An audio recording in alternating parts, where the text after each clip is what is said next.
Here at Most Amazing Top 10, we love to branch out and try new things, but every now and again, you gotta go back to your roots and give the people what they originally subscribed for. Nobody does a top 10 urban legends list like us, and that is why today I'm bringing you the top 10 scary Shanghai urban legends.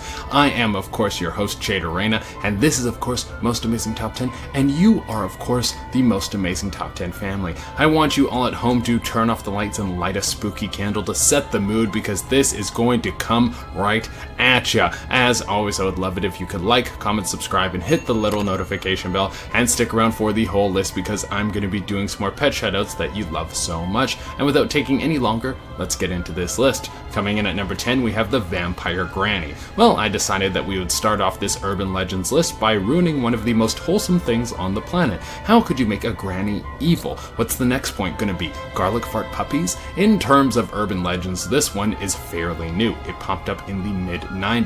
Word started to spread fast about an evil old woman that would be walking around the streets looking for kids who were foolish enough to be walking around alone. She would take them to her secret lair, and then she would suck them dry of all their blood. Sounds like a pretty crummy way to go, but I don't have anything to worry about because I'm not a kid and I don't live in Shanghai. I guess if anyone watching this is a youngster, you better avoid all the old ladies you see. This old lady bloodsucker was apparently pretty selective because she would only go after kids who were wearing red. Maybe because it's the color of blood and this would attract her. Or maybe she wanted to steal their red clothes to keep as trophies. The reason why? We will never know. Coming in at number 9, we have the Pillar of the 9 Dragons. If you want to see one of the most famous monuments in Shanghai, then you will need to go in search of the Pillar of the 9 Dragons. It sits right underneath a massive overpass. Now, when this overpass was being constructed, there was something strange happening in the digging process. The construction workers couldn't get through the ground. They could dig small holes, but they couldn't seem to penetrate anything deep. So the construction workers did the logical thing and they called a geologist to figure out what they were digging into. I'm just kidding, dude. They absolutely did not call a geologist. This is an urban legends video. They actually got a priest to come in and find out if something magical was stopping them from digging any deeper. Turns out, there was apparently a sleeping dragon that was underneath the earth, and if they wanted the dragon to move, they had to give it an offering, and that is why there are 9 dragons on the pillar. Dragons love to be worshipped. Also, is everyone fine with a random dragon just sleeping underground? Like, no one is bothered by this? Just me? And we have the flower bed. It only took us 3 points, but now we're already at some ghosts. You gotta have ghosts on an urban legend list. It's like an unwritten rule, like don't double dip your chip, or hot dogs are all made out of buttholes. So the flower bed has some pretty interesting stuff going on. To get the full story, you have to head back to the year 1644, when thousands of people were killed on that spot. It was a massive execution, and when you kill that many people on one spot, you're going to get a little bit of bad mojo flowing through the air.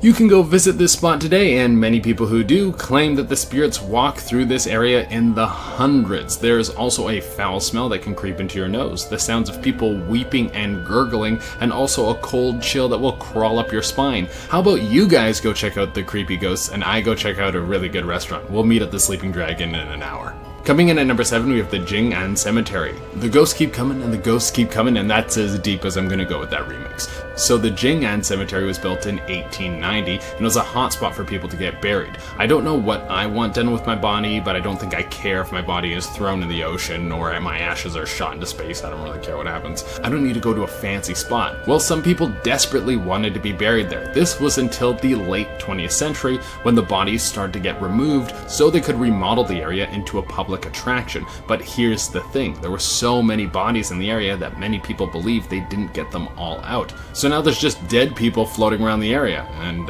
well, that's what happens in life, or death. Coming in at number 6, we have Plaza 66.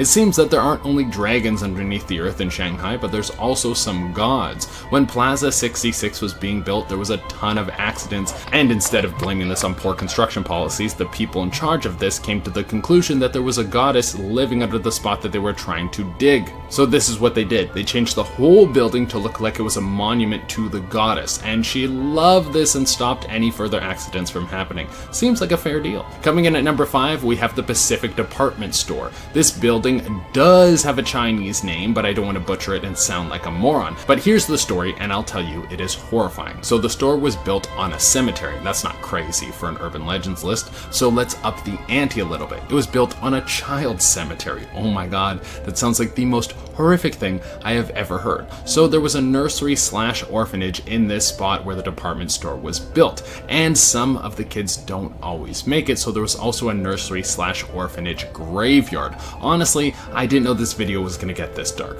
Well, they had to bulldoze the orphanage and nursery to make the department store, which sounds like the bad ending to every 90s movie. But here's the thing, you can't bulldoze a ghost. So the spirits were just hanging out, and then the people who worked at the department store started to hear child ghosts screaming and laughing all the time. That can't be good for your mental health. So the department store plays the song Darling I'm Sorry, which is a Chinese lullaby. They play this over the loudspeakers, and this apparently calms all the ghosts. Coming in at number 4, we have the Paramount Theater Dancer Girl. Times have changed. The Paramount Theater used to be a place where escorts, gangs, and rich folk would gather, do debaucherous things, and live scandalous lives. Wait a second, times haven't changed at all. People are doing that right now, like every day. The story with the Paramount Dancer Girl goes like this. At the Paramount Theater, there was a ballroom, and this is where many of the gangsters and rich folk would dance with escorts so they could make deals and then take them off to hotel rooms. Just because it's sex work doesn't mean you can't keep it classy. Well, one girl was pulled onto the dance floor by a gang member, and she wanted nothing to do with him. She told him off, but then he forced her onto the dance floor, so she responded by slapping him right in the face. Well, he didn't like this one bit, so he shot her dead on the dance floor. It's said that this poor girl's ghost is still dancing throughout the theater. Coming at number 3, we have the Kui Mansion. Ghostly pets protecting a mansion. That sounds like my kind of bizarre urban legend. So apparently this building has been standing for quite some time, and the Chinese government decided that it was time to tear it down. The building was previously owned by a couple of avant-garde painters who loved exotic pets and probably had mustaches. Dudes who like weird paintings and have a bunch of strange pets for sure have mustaches. Well, one day these two dudes just vanished. They disappeared, and that has never been explained. Oh, this legend is starting to get good. Years later, when the teardown order was sent out, every worker who walked into the building ran out in terror and revealed that they had animal bites all over their body, but they hadn't been touched by any animal. There was also a worker who tried to kill his boss, and when he later calmed down, he said that the lizard was making him do it. Mind Control Lizard Ghost? That's the name of my next comedy album. Coming in at number 2, we have the Cabo Lu Station. You ever want to get murdered by a ghost? Yeah, me neither. So you should avoid this place because apparently there's a rude ghost that will push you in front of a train. There have been 9, count them, 9 people who have died in this place with zero explanation as to how they died. That doesn't seem like a good time to me. I don't want to die for no reason. I want to have fun and not die. That's the Che Dorena motto. So apparently this is the ghost of an angry lady, and she won't only kill randos, she will also cause trains to break down, which is super rude. You're making the whole city late, ghost lady. Sometimes a train will break down in the station and everyone will hear a cackling woman's laughter. I'm never gonna ride the subway there, and that's a promise. Coming in at number 1, we have the baby black market. So people are buying and selling babies on the black market because it's faster than adoption. Try again, this one is way more messed up than that. Apparently Shanghai and the rest of China has a flourishing black market for selling dead babies for people to eat. What? Are you serious? Yeah, people want to eat babies. Why do they want to do this? Well, like a lot of black market digestibles, they believe that it contains some sort of superpower, like that it will make you live longer and be stronger. Dude, just eat kale. I promise you that kale is way better for you, and you don't have to be a horrible monster to consume it. Alright everyone, that has been our list. Thank you all so much for tuning in, and as promised, I'm going to be doing some more pet shoutouts. Remember, if you want me to shout out your pet, you can hit me up on Instagram. I pick new pets each day, so if you don't get picked one day, you can message back another day. If it takes me a while to get back to you, I am very sorry. I have a lot of these to do. To kick things off, we have Rizzo, who looks like a good shaggy boy. Then we got Max, who's got some big old floppy lips. After that, we have a horse named Wyatt. Next, we have a little kitten named Frosty, and to close it out, we have the bunny Biscuit with his little unicorn uniform. Alright everyone, that has been our list. Thank you all so much for tuning in. As always, I would love it if you could like, comment, subscribe, and hit the little notification bell. Until next time, I've been your host, Che Dorena, and I guess be careful if you're a baby. You don't want to have someone eat you. That's scary. Bye. So the Jing'an Cemetery was built in. That there was a goddess. Times have changed. The Paramount Theater used to play. Let's get into this list. Coming in at, or